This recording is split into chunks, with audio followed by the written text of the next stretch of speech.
Hello, hello, hello, and welcome to the Stacy M Show, where today I'm diving into something a little bit different to what I've done before.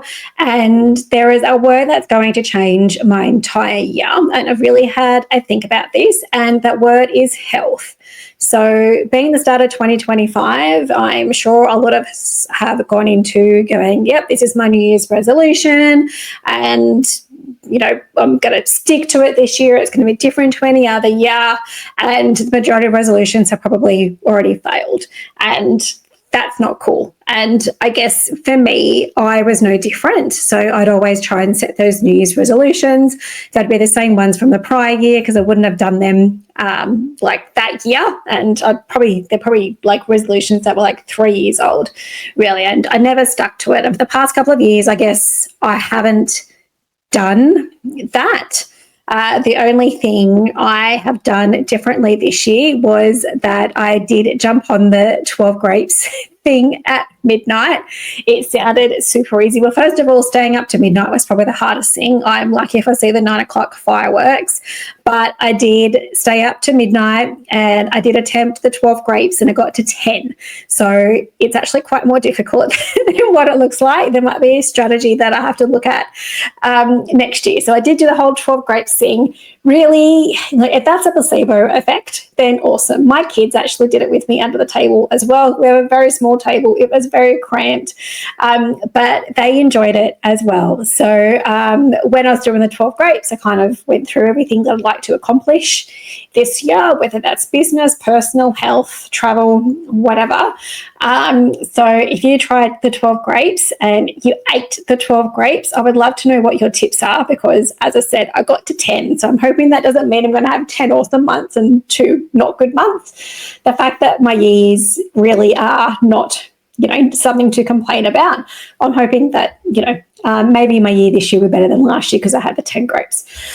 But the word I picked this year was health. And health for me encompasses so many different other things that it probably really summarizes my resolutions that I used to exercise, eat healthy, reduce stress and all that stuff. And really, to me, that all comes down to health.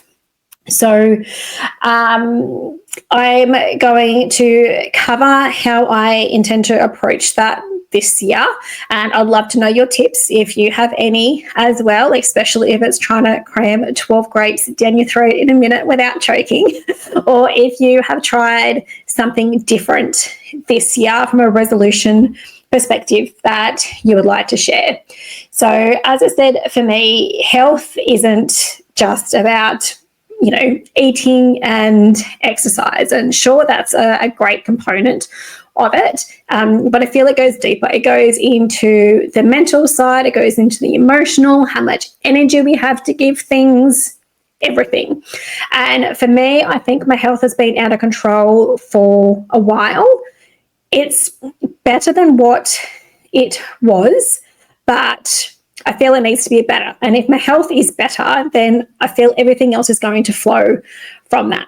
So what I plan on focusing within my health word is enforcing boundaries, saving energy, and creating new routines. And again, that falls into eating well, exercising. It's all the same thing. I have just reworded it, I suppose. So it's not like, so we still have Christmas food left over, and I had like those mini pre-made meringues last night. I was like, oh, yep, I ate one of them. Oh, I've got to start again next year. It wasn't that. I'm like, okay, I'm mindfully eating this. I'm going to enjoy it. And I know that my routine tomorrow is kind of going to make me feel better for eating that meringue, last night, for example. So it's not necessarily about restricting myself. It's just being more mindful as to what I'm eating and what I'm doing and drinking, I suppose. So the first thing I want to talk about is boundaries. So I have gotten better with this. Where I think I went crazy was when I first went out in business and I started my first legal practice. I wanted to be available to everybody at any time, and I didn't want anybody not using me. Like they had to love me. Like I was just everybody's lawyer. And as the years went on, it's like, you know what? Not everybody is my client. And, I want to be not available over that Christmas break, or, when my out of office notification is on, it really means SFA, because people know they're going to still reach me and I'm still going to respond. And I have set that expectation. I fully acknowledge that. And last year I tried to not do that. And then clients actually got cranky at me because I wasn't responding. I was like, hey, actually meant that my out of office was on this time. I wasn't checking things. So I have set those boundaries, and now I need to undo some of those from a work perspective. But saying no to things that I really don't want to expel energy on, because I don't want to do it. I don't want to go. It doesn't align with anything that I want to align with. So, I'll get asked to go on to workshops and stuff. And it's like, you know what? I don't want to go to that. Thank you, but no. So things like that. It could be, going out and catching up with somebody or something like that. So it's whatever. If someone asks you to do something and your gut straight away says no, for me, it's like, that's saying no for a reason. So more conscious as to, I suppose, to flip that to something more positive, I'm being more conscious as to what I say yes to. And if there is a no, it's just like I'm not coming. It's like, oh, thank you so much, I've already got something on, or that's not quite fitting where I want to take myself this year. Depends on what it is. So if it's catching up with a friend, it's a little bit different as opposed to somebody asking you to something for work. So that needs to be taken into account as well. But boundaries, and when I'm setting myself available for people in general, is something I'm going to be really, really more conscious on this year, because I need to prioritize my well-being so I can be that great mum and that great boss. So if I'm bad, my businesses are probably going to go bad and I can't support my team. So I need to take that time out for me so I can do all the other things. And it's okay to step back from things that drain you. So you might be in a job that drains you, and sometimes people stay in a job because it pays well. It's like, okay, so is that money worthwhile your mental health or your health in general, because you're going to a job that you don't want to be at? Can you earn that same money and do that with somebody else? Or do you want to expand your knowledge? Is what you're doing now not fulfilling enough? You need to go back to TAFE or a uni, or extend the skills that you already have, something like that. So for me, I think I've done, I'm a procrastinator, I've called it, over the years, where I just keep learning. And really last year and probably the year before, I was starting to tap out. I'm like, oh, I'm getting exhausted. I have all these things that I'm doing, and I really need to stop doing the extra things so I can really engage in the stuff that I've learned. Then if I still feel a need to do extra things, then I'll tackle it onto the top. So I was definitely a lot more conscious as to what I had set yes to and no to. And sometimes it's just a delay. It's like, yep, I would love to do that, but maybe in 6 months' time, so it might not be a no forever. So have a think about what boundaries that you might be able to enforce, and where that energy, is going towards those boundaries. And just because you say no to something, or maybe in 6 months' time, that doesn't mean that you don't care. It just means that you're being really conscious as to where you're spending your time, and whether that's putting you in the direction where you want to go. So have a think about boundaries. They can be really hard to enforce. So maybe start super slow. So it might be that you're not available between 9 and 10, for example, or 4 and 5. Start off something really, really small, and you can build up to something where you would ideally like to go. Energy is another one, which is really big. And I have been conscious of my energy and how things are making me feel. So I don't have an abundance of energy. I'm not an energizer bunny. I do phase out, and it was hard to acknowledge that, because I'm like, I can do all the things. I can own these businesses. I can be a mom. I can do all of this, and I won't listen to my body, and I will fall on my ass, and I will be sick, so sick, and it would take me so long to get over something.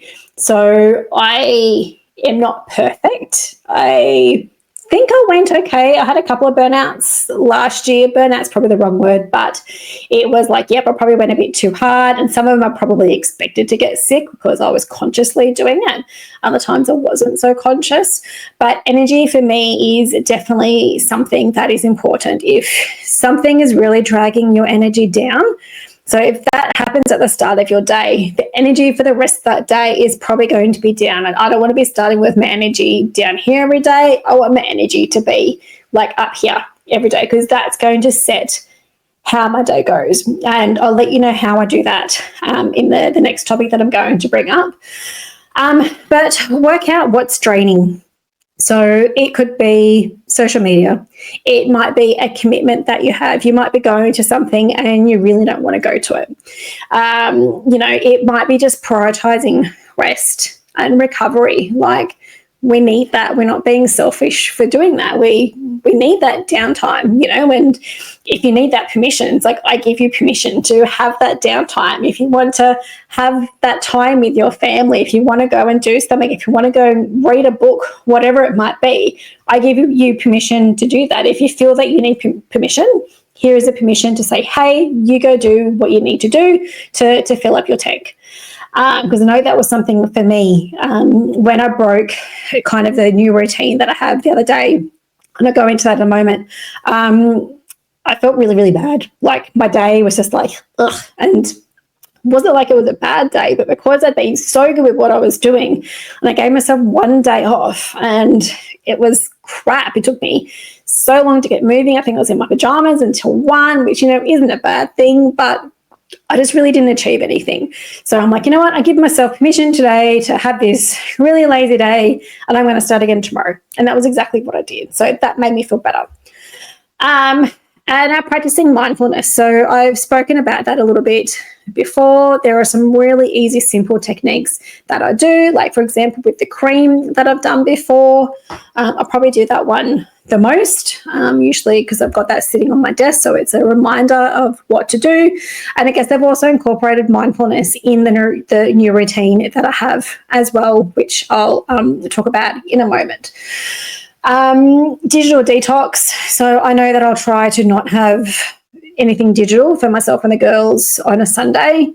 Hasn't necessarily worked yet. I am being more conscious, especially when they're back at school, that it kind of like when we're home, apart from having to do homework, I kind of pack the work stuff away. I don't do that. If we're watching TV, I'll make sure my phone is in another room. So I'm conscious of things. And my girls obviously take my lead as well. So I will get better at that. And there probably will be massive digital detoxes just to, not be so just attached to it, I suppose, to feel so available to something. So, I'm sure I'm not going to miss out on something if there's a day that I don't have technology. So a digital detox is definitely something that I will be looking at doing.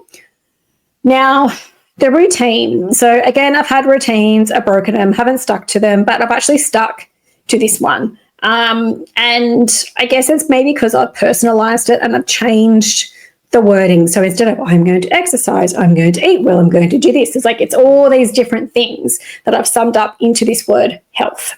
So that's my thing for 2025. It's health. I really need to concentrate on my health. And it's all those other things that I've said before that's coming down to ultimately what that one word is. So trying to find a little bit more time for myself. I've gone back to reading. So I haven't read for ages. I got a little bit over reading. So I've got a book laying around the house now that I try and read a little bit each day, and I actually have it incorporated into my diary. So I still have a paper diary together with an electronic diary. So my paper diary has, that's a lie. I've actually filled up my days with other things and realised I didn't put reading in. So I actually have reading booked in for Monday. Today is Saturday. So going forward, I do have reading in there, but I do have other things in there that I've been really mindful of.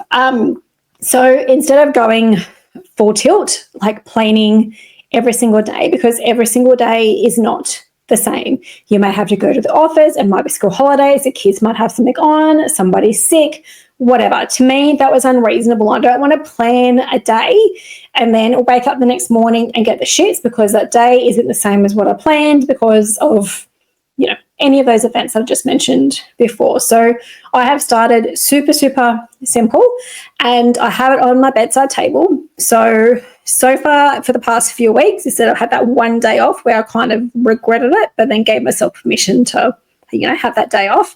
I'll wake up at 6:30. I will listen to a meditation for 10 to 15 minutes. I'll get out of bed. I'll make my bed, and that's where that's a lot. And then I go for a walk. So depending on what I've got on. So usually I'm kind of all done that by about 7. I'll go for a 5K walk. That takes me to about 8 o'clock. Then that's all I have on that routine. So it's wake up at 6:30, meditate for 10 to 15 minutes, like listen to a meditation. That's what I've been doing, and different ones that I've picked up on YouTube. Make my bed, go for a walk. So that's what I've done, and that is what I've stuck to. And it's made a big difference. Like, I'm really enjoying waking up at 6:30. Like, it's sometimes a little bit, I haven't quite mastered the going to bed early enough yet. But waking up at 6:30 and then having all that done, and like my walk is done by like 8, and I'm like, quick, like awesome, I'm done. Now I've got the whole day to do the other things that I'd planned. So for me, so far, that is feeling amazing. I did it this morning. Today's Saturday. I went and did park run. I was the tail walker, so I was last. It was pretty cruisy. I just, walked, made sure I was the last person so nobody else was. And then, done. Now I'm here. I've had a shower. I'm got some podcasts I'm going to spit out today, and a pile of other things to do. So we'll be taking a week off in the school holidays to go away. But just feeling so much better, ticking things off the list. And I physically do tick things off the list. So just to give you an idea, so I still have a paper diary. I don't get anything for it, but I use Ronnie & Co diaries. I have used, this is like probably the 4th diary I think I've had with her. I get the really big one, the paper one with things in it. And usually I would like put way too many things in there to get done a day, and then I'd get disappointed in the shits because I wouldn't have done it, and then I'd get back up, and then it was just like a repeat, like you just get more and more cranky. So I've actually spaced it out a little bit, so I'm not jamming so much stuff in there, and I'm ticking stuff off. So it feels good to look at that and go, awesome, like that's what I'm doing. And definitely waking up at 6:30 and doing that 10 to 15 minute meditation, and then making my bed and going for that walk, for me, that has made a massive difference. So have a think about whether there's something small that you can incorporate. So it might be something simple like that. It might be just waking up at a specific time and making your bed. Maybe that's just where you need to start. So I will wake up at 6:30, like every day. Haven't really had a late night yet. Actually, the New Year's Day was the day I didn't wake up at 6:30, and I regretted it. That was when I stayed up to 12 eating the grapes.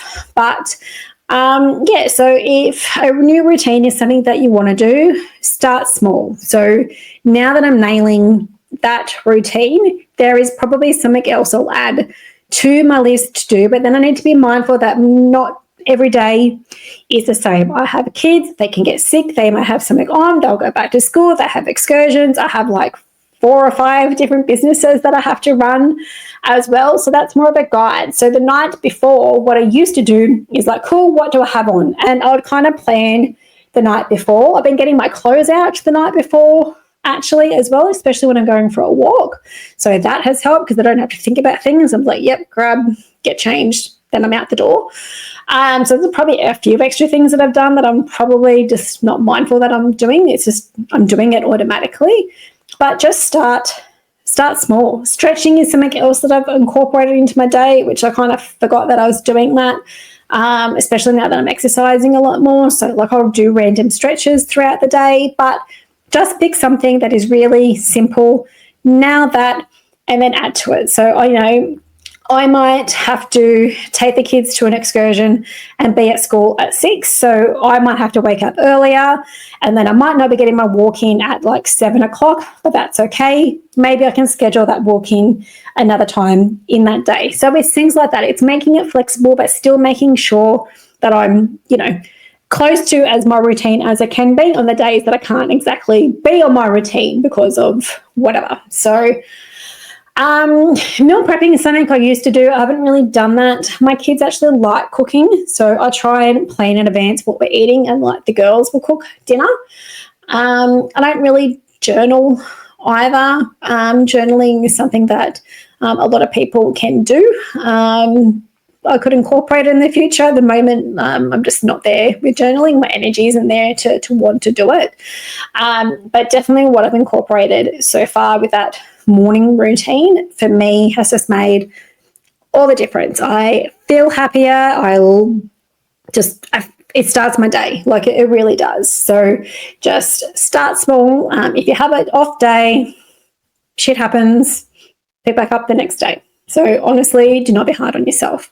You can start your new routine any day. It doesn't have to be on the 1st of January 2025, or it doesn't have to be on a Monday or a Sunday, whatever it is. If you feel like you fell off the wagon today, start tomorrow. If you can restart the day, then go ahead and do that. Still get that walk in or whatever it is that you might have missed.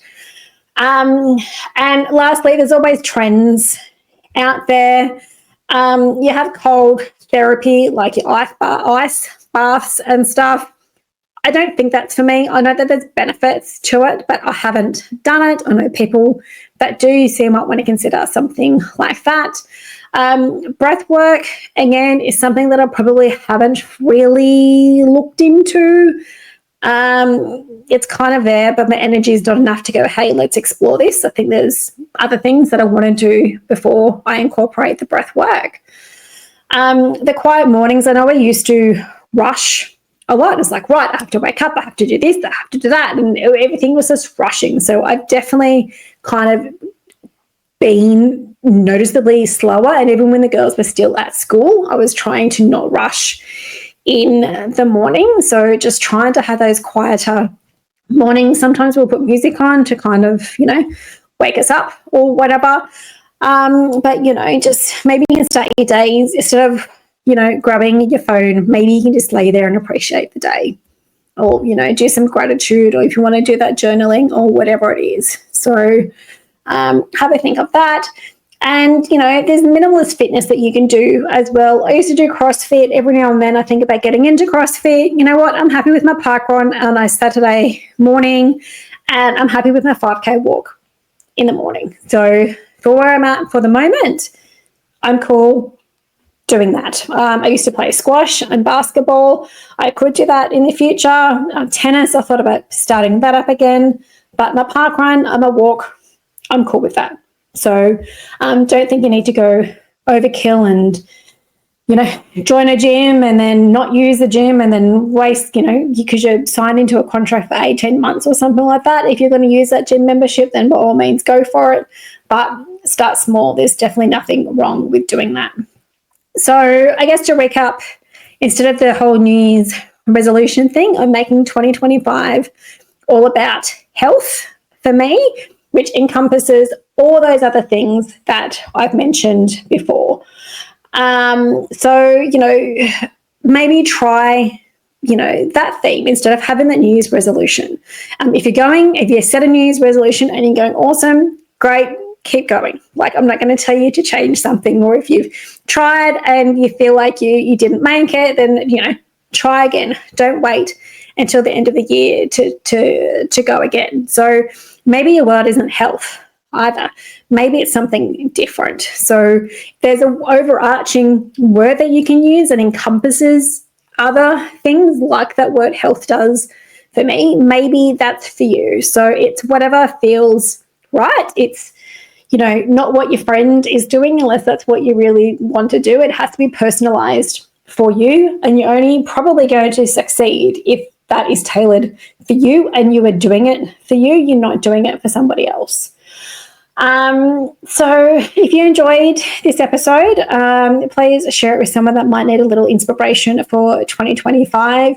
If you have hacks on how to shove 12 grapes in your mouth in a minute without choking, I'd love to know that as well, because I'll probably do that again New Year's or this year, just for a bit of fun. But I'm sure that you will have an amazing year anyway, and I'll catch you guys next episode.